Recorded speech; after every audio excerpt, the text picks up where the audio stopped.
Alors, précédemment, nous avons créé une base de connaissances avec le module DQS. Maintenant, ce que l'on va faire, on va créer un référentiel qui va comporter nos numéros d'organisation ainsi que tous nos projets. Et l'idée, c'est ensuite de pouvoir faire une correspondance entre les différents projets qui sont faits dans notre organisation et les mapper correctement avec la bonne organisation, ce qui permettra plus tard de nous faire du reporting pour voir quel projet impacte le plus une organisation bien précise.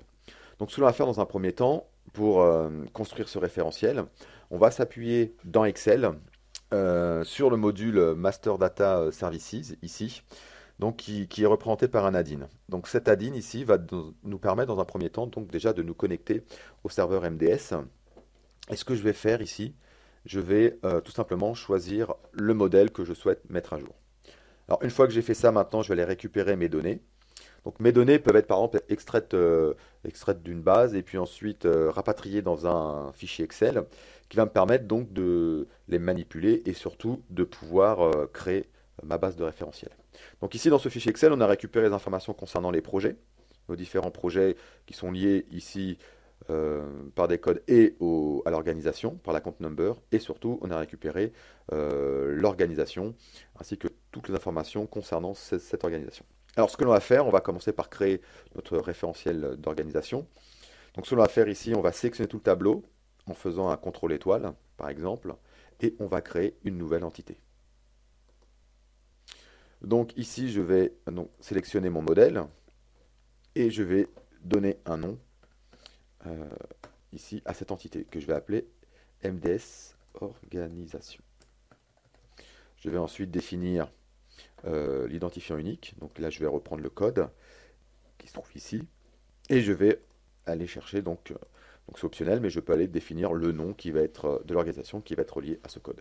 Et je clique sur OK afin de mettre à jour les informations directement sur mon serveur.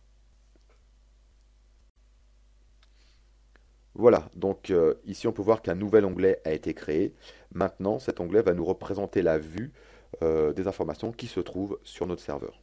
Alors, ce que l'on va faire, on va faire la même chose pour nos projets. Et là, on va tout simplement créer une nouvelle entité pour référencer tous les projets. Donc, on va créer une entité plutôt dédiée sur nos projets. Donc, pareil, on va choisir le modèle et on va l'appeler MDS underscore project. Et puis, je vais chercher le code comme identifiant unique et le nom des projets. Et comme tout à l'heure, je publie les informations sur mon serveur. Voilà.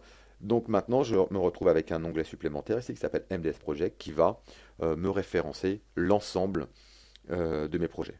Alors maintenant que j'ai mes deux organisations que l'on voit ici, MDS Organisation et MDS Project, ce que je vais faire maintenant, je vais essayer de faire une correspondance entre les numéros d'organisation pour mes projets avec les numéros d'un compte number qui se trouvent dans le référentiel d'un compte number qui est porté par le MDS Organisation. Donc ce que je vais faire, je vais tout simplement, dans mon onglet ici MDS Project, cliquer donc sur la colonne Account Number et je vais dire, bah voilà, je vais définir l'attribut de cette colonne.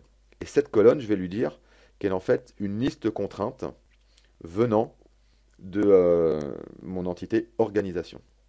Ce qui fait que lorsque je vais appuyer sur OK, il va aller interroger l'organisation MDS Organisation, donc mon entité MDS Organisation, et essayer de me faire une correspondance avec les informations qu'il va retrouver dans l'entité MDS Organisation. Donc là, vous pouvez voir maintenant qu'il a été me retrouver les valeurs en fonction de la compte number et qu'il a mappé, qu'il a fait une correspondance de ces valeurs avec les projets.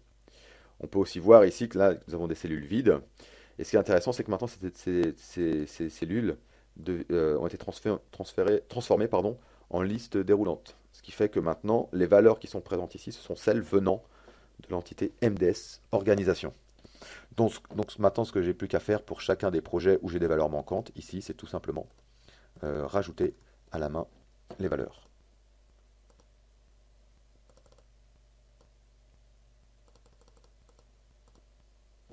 Voilà. Alors, une fois que l'on a mis à jour notre entité projet, ce que l'on peut faire, eh ben, on peut tout simplement publier les modifications. Donc là, je vais tout simplement donner un commentaire, hop, modification, sur les projets, donc project modification. Et ce que je peux faire aussi, c'est voir là où j'ai fait des modifications.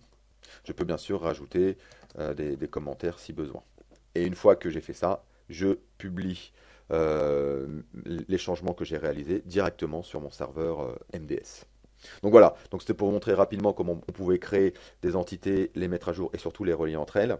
Alors ce que l'on va faire maintenant, on va aller donc du côté du serveur. Donc il faut savoir que pour administrer le serveur Master Data Services, nous avons donc une interface web qui permet de le faire. Donc voici donc très rapidement hein, l'interface web de Master Data Services. Et nous, ce que l'on va faire au travers de cette interface web, en fait, on va tout simplement exporter une vue afin qu'elle soit réutilisable euh, par, par Integration Services. Pardon. Donc, alors, ce que l'on va faire ici, on va cliquer sur Integration Management, voilà, et on va donc se créer une vue sur notre entité afin de l'exposer pour l'utilisation dans la vidéo suivante à Integration Services. Donc voilà, donc ce que l'on va faire ici, donc on va tout simplement créer une vue sur notre modèle et nos entités. Donc là, j'ai cliqué sur Create Views et je vais cliquer ici sur le petit plus. Et je vais définir, voilà, donc la vue que je veux définir. Donc je vais tout simplement lui donner un nom. Donc je vais l'appeler Project View. Voilà.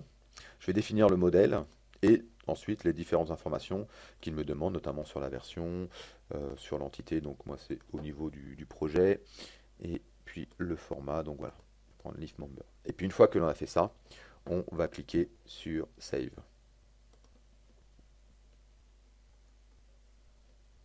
Voilà, donc notre nouvelle vue a été créée et donc a été sauvegardée. Et maintenant, cette vue va pouvoir être utilisée au sein de SSIS pour automatiser la mise à jour du référentiel et le nettoyage de données avec la base de connaissances qu'on a créée dans notre première vidéo.